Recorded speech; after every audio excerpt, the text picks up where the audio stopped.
শান্তি ফিরে আসবে, কল্যাণ ফিরে আসবে, গজব আসবে না, শান্তি আসবে, এই সমস্ত অনাবৃষ্টি থাকবে না, আল্লাহর গজব আসবে না। কোরআনকে যদি প্রতিষ্ঠা করা যায় আর হবে?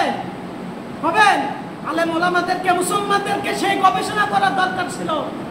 কিভাবে দিন প্রতিষ্ঠা করা যায়, কিভাবে ইসলামী রাষ্ট্র প্রতিষ্ঠা করা যায়, কিভাবে কোরআনকে দিনের জীবনের সংবিধান হিসেবে গঠন করা যায়, সেটা নিয়ে গবেষণা করার দরকার ছিল।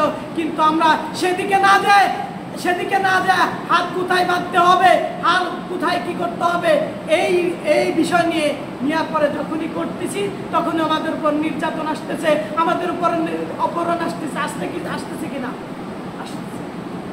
এই জন্য আল্লাহ তাআলার বিধান আমরা সংঘবদ্ধ না থাকার কারণে আমাদের উপর গজব আসতেছে, আমাদের উপর আল্লাহ শাস্তি আসতেছে, আমাদের উপর হত্যা আসতেছে, নির্যাতন আসতেছে কিনা?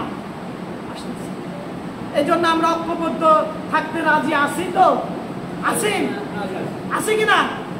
আপনি দেখেন, আপনার ভাই যখনই দ্বন্দ্ব সৃষ্টি হয়েছে তখন তৃতীয় পক্ষ এসে আপনাদের মধ্যে ফাটল ধরানোর জন্য চেষ্টা করবে কিনা? আমরা যদি এই ছোট বিষয় যদি না জানি, তাহলে আমরা ভাই ছোট বিষয় নিয়ে কেন পার্থক্য তৈরি করব?